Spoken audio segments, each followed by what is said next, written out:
पाकिस्तान को फलाही रियासत बनाना है, यही हमारा काम है और इसी के लिए हम सबको अब उठना होगा। आपसे मेरी गुजारिश है कि जनाब वाला इसके लिए आप सामने आएँ। मैं ये नारा लगा रहा हूँ, आज से मैं ये नारा लगा रहा हूँ कि हमने पाकिस्तान को नेशनल सिक्योरिटी स्टेट नहीं बनाना, हमने पाकिस्तान को वेलफेयर स्टेट बनाना है और ऐसी कोई पार्टी भी सामने लेकर आए।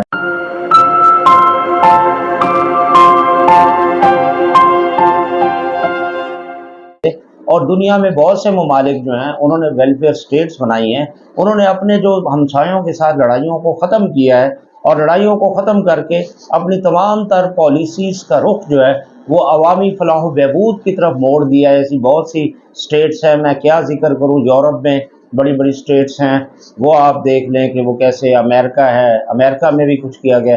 इसके अलावा आप देखें कैनेडा है, ऑस्ट्रेलिया है, इवन चाइना को आप देख लें, या इधर जनूबी कोरिया है या जापान है, इन्होंने वेलफेयर स्टेट्स बना ली हैं। तो कहने का मतलब ये है कि हम लोग जो हैं वही गलतियां दोहराई जा रहे हैं, वही गलतियां दोहराई जा रहे हैं और आवाम को लॉलीपॉप दिए जा रहे हैं। और कब तक लॉलीपॉप आपके लेंगे आवाम? आखिरकार वो तो भला हो आपका कि इमरान खान साहब से हो गई गलती, अगर वो पहले मतलब फौजी इदारों के पीछे ना पड़ते और इन ये जो पीडीएम वाले हैं इनके पीछे पड़ जाते तो शायद कोई हमारा भला हो जाता। लेकिन बहरहाल वो नहीं हुआ, फौज के खिलाफ पंगा ले लिया और वो फिर उन्हें पीछे हटना पड़ गया। तो कहने का मतलब ये है कि हमारे यहाँ वो सेंसिबल एक लीडरशिप जो है, जो एक फलाही रियासत बनाने की तरफ हमको लेकर जाए, इसका फुकदान है। और इसी फुकदान के नतीजे में माफियाज जो हैं वो दनाते फिर रहे हैं। वो कभी क्या पार्टियां बना लेते हैं, कभी किंग्स पार्टियां बना लेते हैं, कभी किस पार्टी में चले जाते हैं, कभी किस पार्टी में चले जाते हैं, तो वो पलड़ा भारी हो जाता है। और अब भी यही सूरत हाल है, पीटीआई से निकल कर जो है वो इस्तेकाम पाकिस्तान पार्टी, जहांगीर तरीन, आप देखें ये जागीरदार हैं और इस तरह के और जागीरदार उनके साथ हैं और वो सरमायादार लैंड माफिया उनके साथ है। तो कहने का अलीम खान जैसे लोग जो हैं, या वो मलिक रियाज टाइप के जो, तो मतलब इस तरह के जो प्रॉपर्टी टाइकून्स हैं जिन्होंने माल बना रखा है, और वो कोई जायज़ माल तो है नहीं। आपको पता है कि गांव के गांव बर्बाद कर दिए, खेत खलियान बर्बाद करके जो है हर शहर पे अब ये लगे हुए हैं और इन्होंने पाकिस्तान का एनवायरनमेंट का बेड़ा गर्क कर दिया। उसका नुकसान देखा, अभी पिछले साल सैलाब आया था, फिर सैलाब के खतरे हो जाएंगे, तो टेम्परेचर बढ़ना शुरू हो गया। ये सारे वो मसाइल है। आपने मतलब हमारे, अगर मैं बजट की बात करूं तो हमारे बजट का भी वही हाल है जो हमारे पास कुदरती तौर पर दरियाओं का पानी आता है। आप देखें, दरियाओं का पानी आता है तो करोड़ों क्यूसेक पानी जो है वो आप समंदर में बहा देते हैं, उसका फ़ायदा नहीं उठा सकते। इसी तरह से हमें अल्लाह ताला ने बेपनाह वसाइल दिए हैं। ज़राअत के लिए ज़मीन बड़ी कारगर है, तो हम वो ज़ाया करते जा रहे हैं, उस ज़मीन पर उसकी नाकदरी करते हैं और फिर जागीरदारों के हाथ में दे रखी हैं वो ज़मीनें, और वो उनसे मतलब वो क्या कारगर होंगे। अगर छोटे किसानों में वो तकसीम की जाए वो ज़मीनें, तो उनकी जो प्रोडक्शन होगी वो उसका पूरे मुल्क को फ़ायदा होगा। लेकिन ये जागीरदार जो है वो फिर उधर से माल और दौलत समेट कर वो फिर लगाते हैं, माफियाज बनाते हैं, कार्टल्स बनाते हैं, मतलब और बहुत सारी चीज़ें जो है वो तबाह बर्बाद करते हैं। तो ये हमारा अलमिया है। इस अलमिये से पता नहीं हम कब इससे हम दूर होंगे, कौन आएगा क्या नहीं। इमरान खान साहब आए थे, बड़े बड़े उन्होंने सब्ज बाग दिखाए, लेकिन वो आखिरकार वो गलत पॉलिसियों की शिकार हो गए। हालांकि उन्हें चाहिए था कि वो वेलफेयर स्टेट बनाने के लिए जो सियासतदान है, ख़ास तौर पर अभी जो बड़ा दुश्मन है उसको छोड़ देते। और ये लड़ाई का एक तरीका होता है कि अभी पहले बड़े से छोटे दुश्मन को तो आप सर कर लो, फिर बड़े दुश्मन की तरफ देखना। तो कहने का मतलब ये है कि ये सूरत हाल है। अब हम आवाम जो है वो पिस चुके हैं। आप देखिए इन्फ्लेशन रेट कहाँ तक, बताते क्या है क्या 50% है। तो महंगाई जो है वो आप 50% तक बढ़ गई है। अब वो सरकारी इदारों को दे दिए, प्राइवेट जो लोग हैं उनके लिए हमने 32-33 हज़ार रुपये कम से कम कर दिए, लेकिन वो प्राइवेट वाले तो नहीं बढ़ाएंगे।